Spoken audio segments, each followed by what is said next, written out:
Hello friendos, and welcome to Skyrim Mods and More episode 11. You know, I thought about making an Enderal mod special, but the thing is, there are just not enough mentionable mods out yet, so maybe next week. As for now, let's enjoy some quality Skyrim mods. Divert all power to the intro!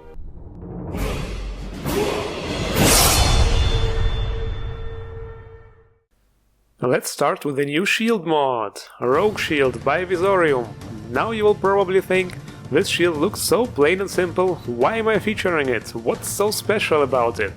Well, it might look plain on the outside, but on the inside, a whole new world opens. But seriously, look at all this stuff here. Potions, torches, daggers. Many modders made backpacks and also armor in a similar fashion, but to put items on the back of your own shield, I think that is a really cool idea. That way the user can access items easily during combat, and that without dropping his guard. So needless to say, it definitely adds to realism and immersion. The effect is also really cool in first-person view.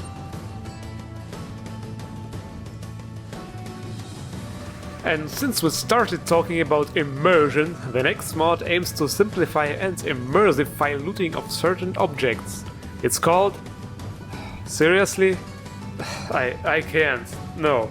Maybe somebody else. A volunteer? Do we have a volunteer? Just do it! By Kista. And thank you, Shaya. So, how does this mod work? Simple. You press a hotkey and instead of picking up a bottle of wine, for example, you consume it right away. Because if you want to eat or drink something, you do not pick it up, put it in your backpack, then open it and eat it out of there. No. This is not immersive, that's just retarded. And this mod allows you to do so much more. Drink potions, supply poisons, equip weapons and armor, or taste ingredients. You can toggle the features you want to use in this MCM menu.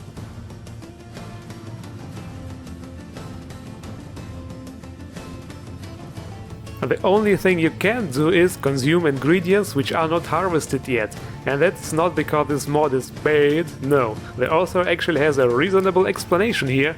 You are a Dovahkiin, not an animal, so behave like one. Sounds logical.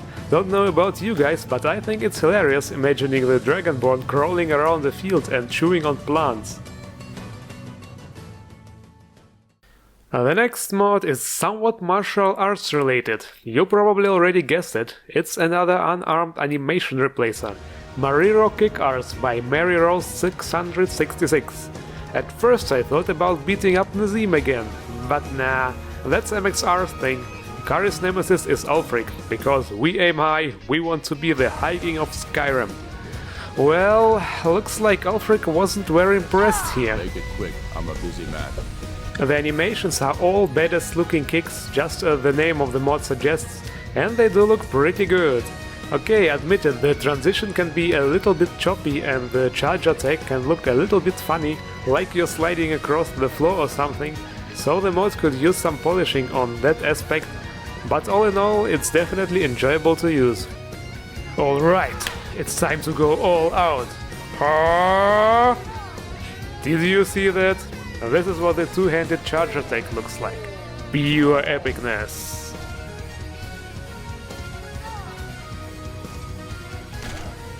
Guys, I'll tell you, it was a really hard battle, but in the end I was lucky and managed to beat Ulfric by a ring out.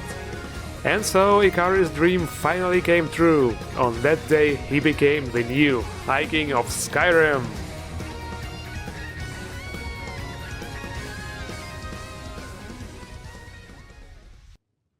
And now another badass female armor, Asuka Sandrine by Optio Q. And this time I even know which game it is from, Asuka Online. Yes, it was very hard since it's in the name. Another one of those godlike looking JMMORPGs with probably boring grind gameplay. Well, maybe. I only looked up some pictures, so yeah. Anyway, this armor is for CBBE bodyslide and comes in a few different colors. But the most epic thing about it is it has HDT physics. And I'm not talking about flying boobs and asses here, no, I mean real physics. And I don't know about you guys, but I always had a thing for capes and coats with physics, especially red ones. I think even before I played the first Devil May Cry.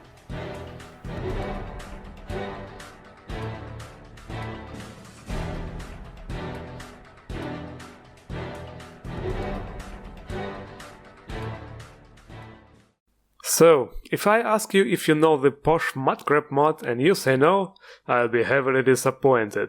Just kidding, but I have to say, I'm a bit surprised that nobody thought about poshifying other creatures of Skyrim. Until now, Posh Horkers by MARIRO. And I have to say, those mudcrabs have some serious competition now. The amount of poshiness and classiness on those Horkers is definitely high. Well, the only thing I would have added is a bow tie maybe? Who knows, maybe Sir Xerperius will agree with me and add a bow tie option in a future update. But seriously guys, the Horkers now look like respectable gentlemen, and I think every Dragonborn will find it a great privilege being able to spend time in such delightful company. Well, that escalated quickly.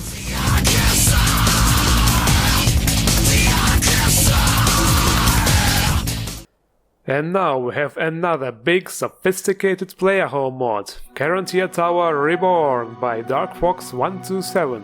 According to the author, it took a lot of time and effort to create this mod, and it offers features never seen before, and is more than just a player home.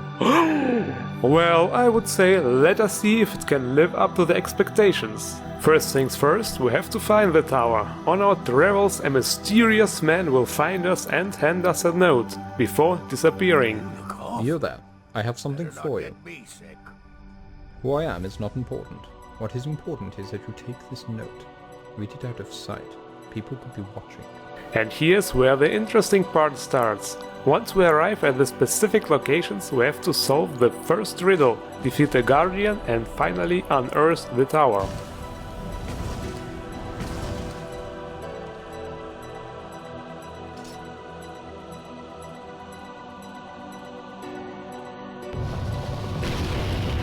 Awesome scripting action right there, ladies and gentlemen.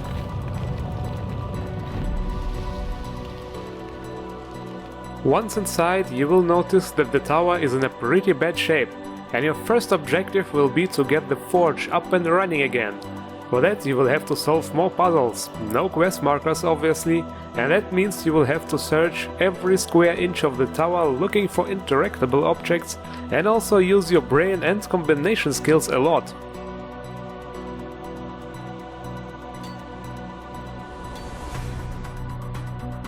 I have to say guys, those puzzles are really well done. It actually took me a while to figure things out, and yeah, there is also an occasional boss fight somewhere along the way.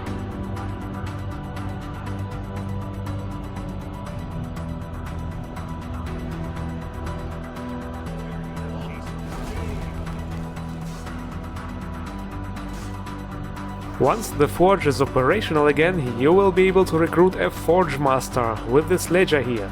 And later, once you restore the living quarters, you will be able to recruit more people for the tower, each with unique features. It always takes a few days, but sooner or later the Forge Master and his dog Smoke will arrive at the tower. You can pay this guy to restore parts of the tower, and be advised, he actually refuses to work during the night. I'm tired. I haven't slept well in weeks. Lazy bastard. The cool thing is, you will actually see him work. I said work! Just kidding. And when the time is up, the new objects will start to appear. And guys, there are so many features. Yep, the author wasn't laughing. From changeable drapes and carpets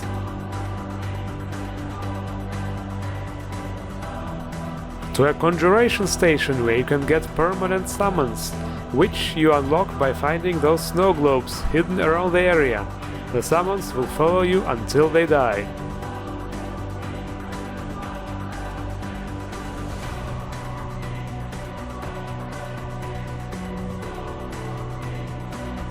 Or you could create your own spells, staves, scrolls, everything. I could go on and on. Just look at the MCM menu. There are tons of features and secrets to be discovered. Well, some are not available yet and will be implemented in future updates, so we definitely have something to look forward to. And of course it's worth mentioning that the optics are on point as well.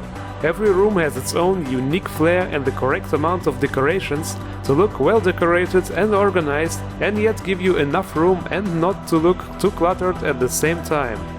And yes, there is a room with those activator displays I love so much. So all in all, I would say a damn decent player home. And this is it for this week's episode. You know the drill, links below, endorse the creators. And if you like this video, hit the like button and feel free to subscribe for more Skyrim videos.